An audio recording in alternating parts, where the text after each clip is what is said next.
Hey, this is Chris from Chris Comments, the show of common sense on common ground, no matter what the subject. It's been a while since I last did my show. I think the last time it was in mid-February with the Super Bowl review and how it sucked. Currently, it is March 1st, brand new month, so I'm no longer doing them once every Monday, as you can tell. But a small number of things have taken place now. We got some problems in Ukraine. Ukraine is under attack from Russia. And right now it is putting a small little impact on us concerning gas, which is the first thing that we all notice down here. Groceries, which is also rising up. And a couple of other things that are sort of hurting some people, not affecting anybody else, and vice versa. Now, what we got is a bit of everything going high in costs. But I got to be honest with y'all. Prices have been going up for a good while now, and that's really starting to become nothing new. For everybody to start saying that this is inflation and we're going through some problems and all this other crap, which is what a lot of the critics are saying. Technically, we've all been noticing a bunch of high prices and hikes and higher rates and percentages and all this good stuff that's been going on for a good while now. To say that it's now starting because Biden is just downright stupid. To say that anything like that is because Democrats is just downright stupid. I want to clarify first, starting with the gas. Biden and no other president has anything to do with the prices of gasoline. Okay? Everybody's saying, no, but he shut down all the fuel and all this good stuff and everything. Well, not really. No, he didn't. The only thing that he did was stop the Keystone Pipeline in Dakota Access. The Dakota Access Pipeline out of the Keystone Pipeline. Technically, there's still a lot of fuel and oil going through it. You know, a year after Trump had reinstated it, even though Obama shut it down, Trump opened up the valves and let the fuel rolling in. About a year after that, an oil leak took place, losing, billions of dollars of oil and fuel, which is how we all know that this stuff is going on. The oil is still being produced and all this good stuff. So why the gas price hikes? It's just companies being dumbass, being horrible, greedy corporations. That stuff hasn't changed any more or less than it has through previous problems. Hurricane Katrina, 9/11, the stock market crash. We had a 2008 housing market was suffering, but yet gas prices had to go up. Gas has nothing to do with houses, And back to the current subject, because Crimea and war and all this, and the Ukraine going to war with Russia. Okay. Russia was sending a whole crap load of oil to Germany, to Europe, and the US included. Okay. Now we're finding out that what they're doing is stuff like this crap in Ukraine, like the we did in Crimea. They're attacking the Ukraine for their oil, so that way they could still feed the pipeline going straight to Europe and into our U.S. territories. But now it's been thwarted because they're being put to a stop. So the fuel and gas and all this stuff, well, what was to be expected to come into U.S. territory and keep our gas prices low because the overabundance of supply would be here, has now been thwarted and thrown right out the window. And that's fine. because on a technical level, it just means that we're going back to drilling here in the States, here on our side of the world, which is what we should have been doing safer anyway. They went to Russia. The oil companies and fuel companies went to Russia through, what's his name? Rudy Giuliani and others, under the Trump administration, and made some deals. And here it comes. It's supposed to be coming by the time Biden came into office and bought off a whole crap load of oil and fuel that's coming this way. Okay? That's been paid off. So for everybody that's going to be complaining, oh no, Biden is in league with Russia. Look at all the gas that he look at all the fuel that he bought off of Russia. Okay, that's already been paid. That's ours now. It's irrelevant that it was bought off of Russia before the Russian-Ukraine war. That's irrelevant. Okay, it's now in our possession. Ergo, it's just plain ours. So why are the gas prices being hiked? I'll tell you why. Corporate greed. They're letting everybody out here, telling all of us normal, regular, everyday Joe people. Remember, I'm doing this show on my lunch breaks. Okay? On my lunch break. So I'm a normal guy, no different than all of you on the other side of this screen. Okay? They're telling everybody like you and I that it's got something to do with Biden and the Democrats in Russia and all this other crap, which is nowhere near the case. The fact of the matter is that they've got this huge abundant supply that they can jack the price up, especially with Biden's intention of taxing them, because the fuel industry is a wealth industry and they're not paying taxes. They're not paying any taxes. So Biden is over here wanting to make sure that anybody in that industry, including the industries themselves, considering that according to capitalist rules, companies are people too. I don't understand it, but that's the law now. Biden, you don't see him disputing any of that. You do, however, see him wanting to tax them because of the simple fact that they are proclaimed people. If they're people here in the States, they need to pay their fair share of taxes. And I'd like to remind everybody, like I said in previous show episodes, this could total up to 46% of the nation's economy. That's some serious tax relief on all of us. Even if the taxes aren't lowered for us, okay, for us normal people, for us average Joes, okay? Even if the taxes are not lowered, if we're still paying the same rate that we're doing, that's a stabilization that just plain helps, okay? It just plain helps. And then with the up to 46% of extra cash coming in from the wealthy, who again, right now is not being taxed. They should be, but they're not. Once that money comes in, a lot of stuff gets paid for, including the permittance for the rest of us to pay for whatever we need to and pay for whatever we'd like. That's a huge difference between the two ways of living. Okay, that speaks volumes. If you can't tell the difference, then you're either part of the problem or you're just dumb as a rock. You're about as sharp as a bowling ball if you honestly cannot see the potential in that. So that part out of the way. First 10 minutes is about the greed and the corruption and how it's affecting us, the war in Ukraine with Russia. Okay? The greed is just that they don't want to pay their fair share of taxes and they'd rather price gouge us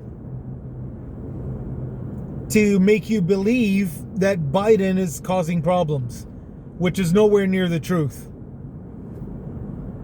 Now, what is the U.S. doing right now that's supposedly causing problems?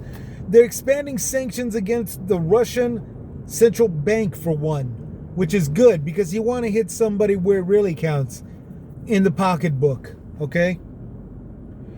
Here, as far as security measures go, the U.S. is expelling 12 Russian UN diplomats under espionage activities.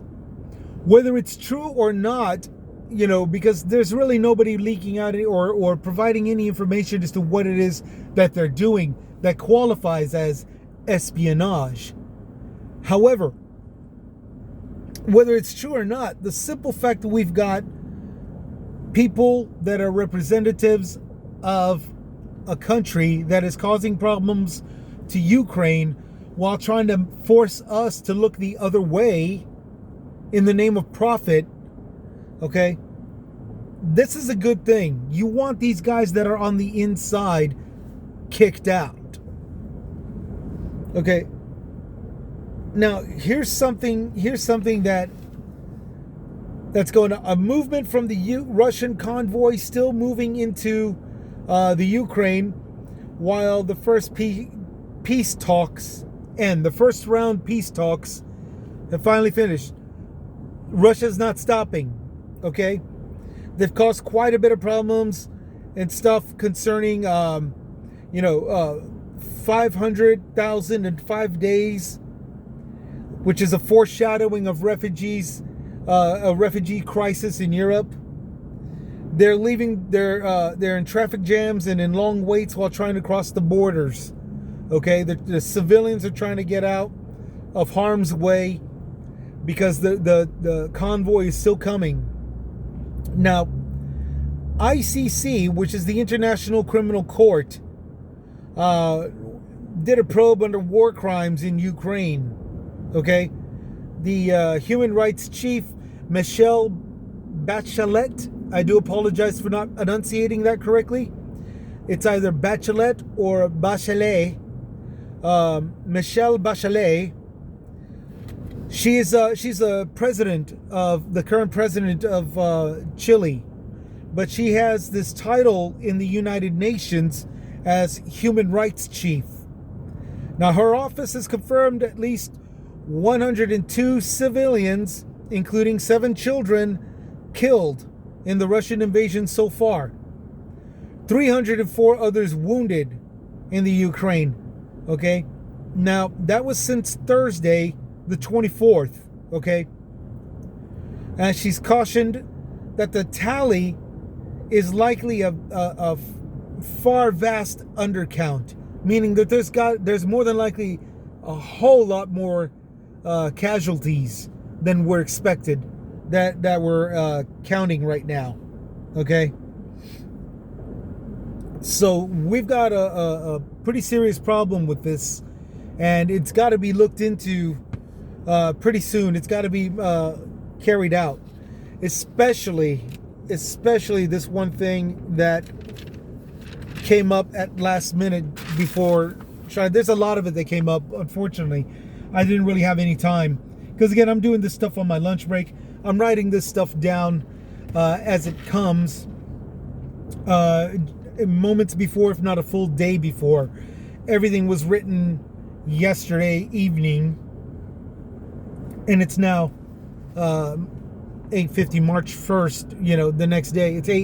It's almost 9 o'clock in the morning the next day. So everything that I'm saying is coming in fashionably late. And it's a very difficult time to keep up with everybody else. So what we got is a very alarming note. The kids with cancer in Ukraine shelter in hospital basements hoping to evacuate. Now, according to the lady in charge, I forgot her name, a number of kids have access to only a basic form of chemotherapy right now. Other treatments have been interrupted, raising concerns that have left children could relapse and not achieve remission and just plain grow more sick. Okay, they might get more sicker because of the stopped treatments that is going on because of all the bombings and the shellings that Russia is doing right now. Those cancer kids, and I saw one picture of them. They were all, I mean, preteens. I mean, they were just kids, around 9, 10, 7. Yeah, they're stuck in a basement under a hospital right now, and they've got limited medicines and limited forms of chemotherapy. Basic form is as it's told. They need all this stuff in order to stay alive, and it's more than likely if this goes on to where they can't get out safely to a safe haven or a zone, or if not an entirely different city, country, then they're, it doesn't look good for them. It doesn't look good at all. Which means moving them involves something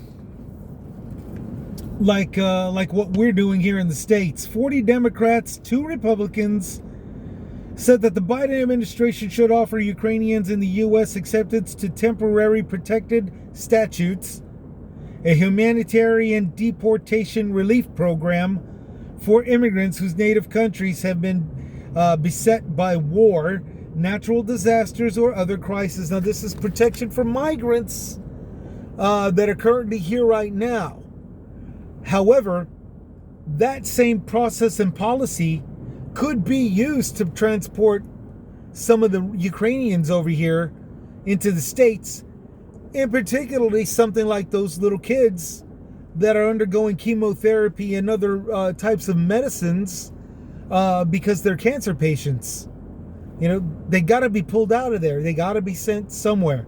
They don't actually have to come here, but they can't be left behind over there. It's just that obvious. It's just that obvious. Hopefully something good is going to come up out of this. Which also sort of brings my attention to immigration in general. Here in the States, we do so much against migrants.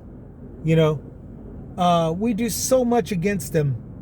Even to our children. The last thing we need to do is cage them and separate them and keep them locked down. We seriously need to focus on the problems at hand with the people in charge. Like here in the Lone Star State, that's where this is being filmed. Governor Greg Abbott, he needs to be removed. He needs to be removed. We get immigrants over here all the time. Not just from Mexico, but from all over, from countries all over the world. Okay? He wants to point out that because there's a couple of bad apples they come across, that all of them are bad. And he wants to have everybody caged up, separated, caged, and under horrible conditions, particularly freezing and starving, with very little plumbing, and hygiene. Those 4 things alone are very, very dangerous. Because it leads to unhealthy conditions, which leads to life-threatening situations. Okay, and that's aside from the cruel acts committed by those who are keeping them encaged. I've already stated in another video, and I'm going to reiterate it again. From 2014 to 2018. Okay. No. Yeah. 2014 to 2018, during the Barack Obama and Trump administration. 4,500 complaints of refugees being assaulted, if not sexually assaulted, by faculty members. These are coming from men, women, and children who are being assaulted, all the way up to sexual assault, by faculty members who were in charge of looking after them. Some even claim that law enforcement was involved. I don't know about that. I just know that it's more plausible that the faculties were, given the fact that a lot of faculties and organizations and all this stuff are not law enforcement. There are people who are claiming to be relief provider programmers or relief program providers, and sanctuary providers, which turns out is not the case. I can't remember which episode that I stated, but I've listed quite a few organizations and the horrible crap that they're doing to these kids, as well as full-grown adult men and women. Okay? That has to stop in order to save and keep on saving people's lives, no differently from, whether it be full-grown adults, children abandoned, or cancer patients. Okay? Even children that are cancer patients. We are capable of doing that. We are capable of taking care of them. That alone, I mean, shoot, rescue and volunteer rescue, or if not actual rescue through organizations and businesses that do it, that alone are paying jobs. Okay? Why not, to have somebody like Greg Abbott, my current governor, to completely throw that out the window and stick to guarding and caging and just letting them be subjected through horrible conditions, if not assault, if not all of the above. Now, it doesn't make sense. It makes a call to reason. It makes a call to trying a different venue, different avenue, voting out the son of a bitch, putting in somebody different, somebody new, somebody that you think can be of good use. Now, the one that's supposedly the best job for it to counteract him is a guy named Beto O'Rourke. For those of you who don't remember, he's from El Paso. He's got a couple of issues about certain things that might put a frown on a lot of people's faces. That point aside, he's in it to do the work that he needs to do. And there are a lot of other politicians that I've watched that some you can tell just have very zero experience. But as you listen to them, him or her, politician that talks what they're talking about, what they know about, and what they really want to get accomplished, you can actually hear the earnest honesty that's coming through them. Okay, so obviously they're not going to be picture perfect. They're not going to be grade A material. However, they're not going to claim that they're grade A material and not do a damn thing. Or worse yet, make things worse the way our current governor is. Okay, so the way everybody that's underneath him that says he's a good man, that's following in his footsteps, are. So we need I'm asking those here in Texas, vote for somebody to replace the current bums that aren't doing anything, and keep on voting for politicians outside of our state that are doing their jobs as well, even if they're not the best at it. But make sure that you're voting for the one that's actually throwing him or herself in it. Okay? They don't have to be prime. They just have to do their job. They don't have to show up big. They just have to show up. They don't have to jump into the dog-eat-dog world of employment. They just have to do what is required to keep their employment. That's all that we're asking. Now, on a lighter note, and I have to bring this up because, man, it's just so wacky. Joe Rogan, the Spotify guy that's misleading, misinformation everybody about the pandemic, about the coronavirus, and about the vaccinations and mask mandate. He's gotten in trouble for that. And now, for some oddball reason, they've turned their attention to something that he said concerning actor Steven Seagal. Steven Seagal is combatively fighting for the Russians. That's what Joe Rogan says. He's over there right now in Ukraine fighting for Russia.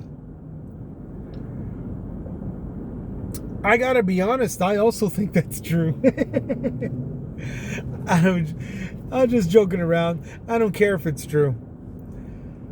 But I think a guy like Steven Seagal who goes to Russia, praises Putin, spits on our U.S. presidents, starting with Obama, maybe even Bill Clinton, but I don't remember too well if he ever spat on Bill Clinton. And if he did, he more than likely just, said a couple of comments, nothing really serious. But in all out honesty, Steven Seagal, he puts himself in that position of being a Putin lover. He put himself into that position. The only way that he can get out of it is by showing the utmost, truest support, not just for the U.S., not just for Biden, although that would really seal the deal. That would seriously sever the tape. That would seriously cut the tape, severing the relations between him and Putin. That would really be his only saving grace, though. Same thing with Donald Trump, who so far has not spat on Putin. He's he's claiming that Putin is a genius and that Biden is a big mistake and all this other crap. Oops, excuse me. I just burped. In an oddball sort of way, I understand those who show praise, not to Putin, but more like his tactics. And what I mean is Putin, not just him, but former leaders before him, used to send convoys, mostly unmarked, unidentifiable, unnamed convoys and militia, into a country like Crimea, for example, Croatia, Bosnia, okay, I'm not sure if I'm pronouncing this correctly, Hertzberg, okay. Russian leaders, not just Vladimir Putin, but leaders before him as well, would send in convoys and militias to attack a country, okay, and then to come into the rescue would send the actual verified Russian army, okay, with insignias, stars and stripes, and total identifications as to who they were in the military, okay. They've done this before. Russia's done this before. This is the tactic that they did in Ukraine back in 2014. But they got fought out. Okay, the people of the Ukraine fought them off. 2022, here's Putin doing it again. And so far they're being fought off. But this time the whole world is actually watching now. And everybody that's just learning about this stuff is in shock and awe and is thinking, oh, it's no big deal, they're fighting them off, while thinking, oh, it's no big deal, they're fighting them off, but we really haven't seen Russia's grand army. We haven't even seen the spearhead. And you would be correct. That person would be correct in thinking that. Russia, even before Vladimir Putin, would always send in a militia and then back it up with an army. And the so-called militia would be annihilated, eliminated, arrested, captured, or whatever. Okay? But if you look throughout criminal history, war crime history, none of those militia people are identified.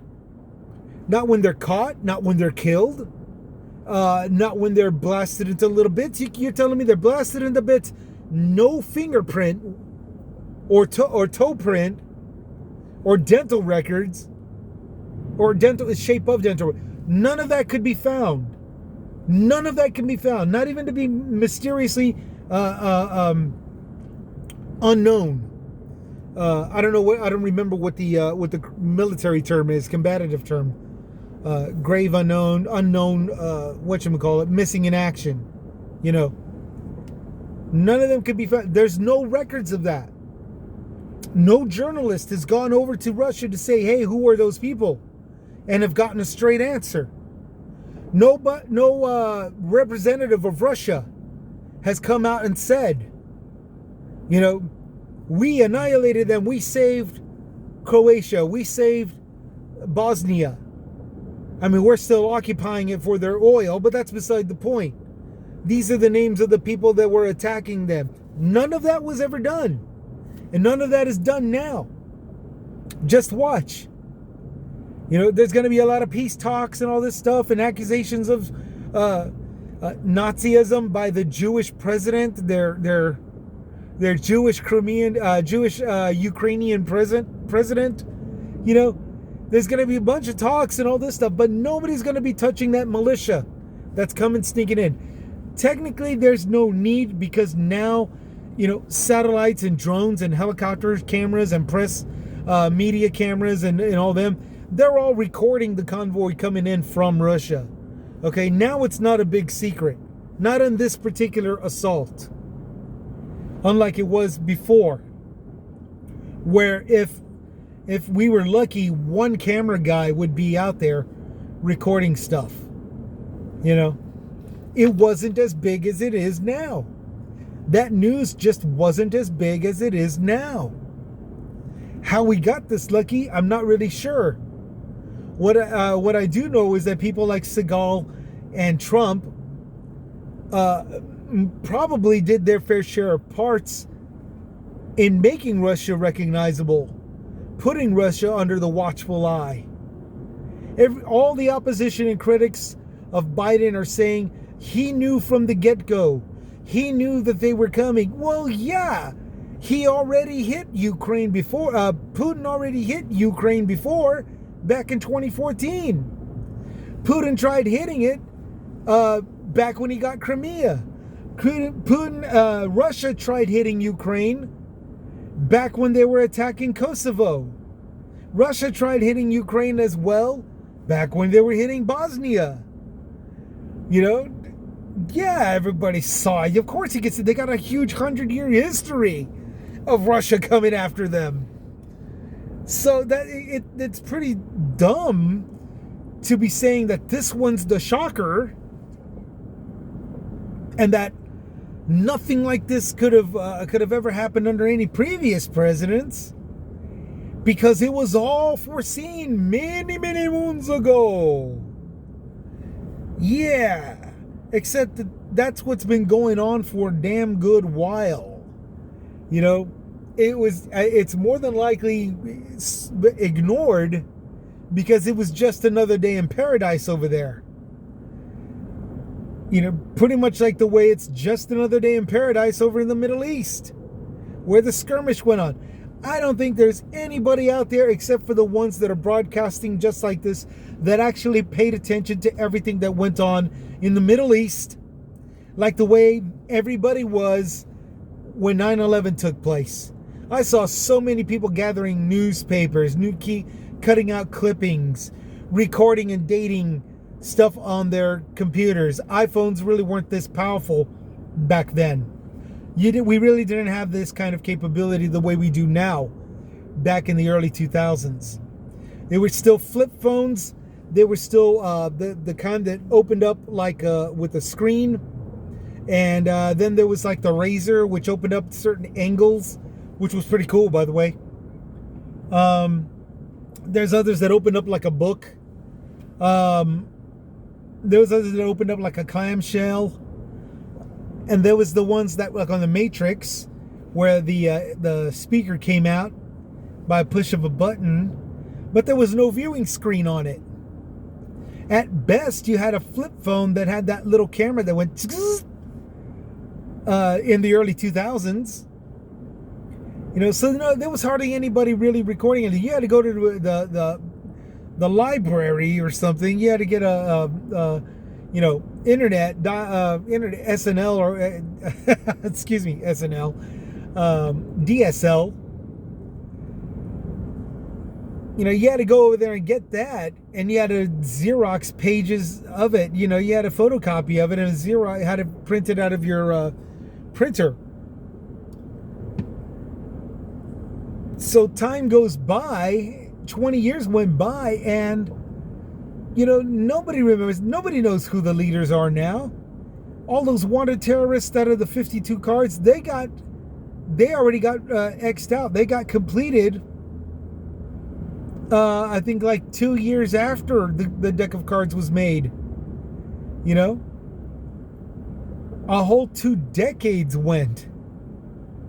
And there's nobody that can remember any of these leaders now. Nobody knows who these leaders are. So for everybody that's saying, oh, Biden had tons of time to know this and all this other crap, you know, well, sure.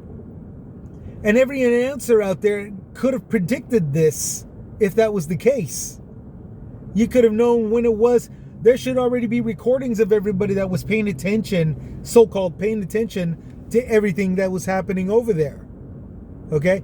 I pay attention to what goes on around the world. And even I can't foresee this. Even I couldn't foresee this. Despite the fact that the warning signs were there this entire time. No differently than they were in the Middle East. No differently than they were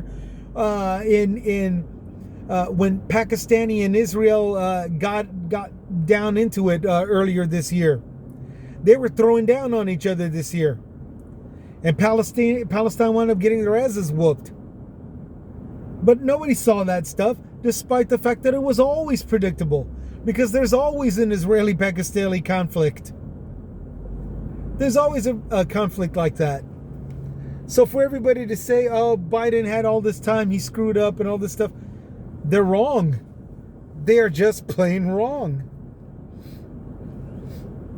Which brings me to the final prediction or message, okay? T-Electric on YouTube. T-Electric. The UK government is handing out guns to its citizens, which is why we need to not have our guns taken away from us here in the United States. I get it. I get it. I get it. I get it. The government is handing out guns to its citizens. We are under threat of losing our machine guns. I get it. But so far, you got it right now, we're not under attack from another country. We don't really have that problem. You know, I'm sure everybody's saying, oh, the immigrants. Well, the immigrants are a bunch of defenseless, starving people that are coming across the border. That's not an attack. Much less one that calls for an AK or an AR-15. That got my attention and just had me busting up laughing way more harder than you're looking at me now. It's silly. It's very silly. However, I honestly think everybody in the gun shooting world has a case to provide. They make a point. Whether or not it falls on deaf ears is an entirely different subject when it comes to talking to our political leaders. Okay? I get it. I get your point. But we're really not under attack, you know? We really don't have any problems with Russia or any country invading us. Which I understand is a possibility, despite that it's not as probable. But you go on and preach your things, or you go on and keep on talking with that send that message out there. uh I wish you luck. So that's all for today. I am just tired. I do nothing but drive and look at lane lines. I do this, I squinch my eyes and I'm still looking at the lane lines. So yeah, it's a lot of driving that I do. Everybody out there, y'all take care, y'all take it easy. Stay safe out there. We still got BA2, despite the fact that we don't have as many cases, because everything is still being looked at as Omicron. And again, for those of you that don't understand, COVID-19, the original form, mutated into Delta variant, which is COVID-19, but only clingier, so to say, which mutated to Omicron, which was Delta variant that spreads faster and is now mutated into BA.2, which is more difficult to detect. It's Omicron, but it's more difficult to detect. And so far, everything that is detected, all these counts so far, are still being labeled under Omicron, which is fine. I prefer BA2 to have the differences, because that data will be most helpful for all of us out here on how to predict it and how to foresee it. I prefer that more information is spread, is sent out, and more studies is done and all this good stuff on BA2, because we now see what Omicron already is. The one that's intrigued me the most is this latest one that's harder to detect, more difficult to detect. So a virtual invisible, no. Maybe camouflaged. Maybe this one can be mistaken for the flu virus, which has been a huge debate issue in retaliation and opposition towards the virus and the vax. It would make a lot more sense that it resembled more of a flu virus appearance over the standard coronavirus appearance, making it harder to detect as to whether or not it's BA2 or the flu. That's a very serious topic, because what I can predict out of that is 2 different viruses, 2 different medicines. Which one should you be taking? Which one's the one that's actually going to save your life? So that's the spiel right there. Y'all stay safe out there. Keep practicing safe practices. I still am doing it. I hope that everybody out there, this time I'm wearing this one. I don't know if you remember my favorite activity, camping. I like to camp. I like to fish. I like to do everything outdoors. But yeah, I mean, I hope y'all are staying safe and keep practicing your safe distances. Y'all take care. Take it easy. We'll see you next time. This is Chris with Chris's Comments, signing out.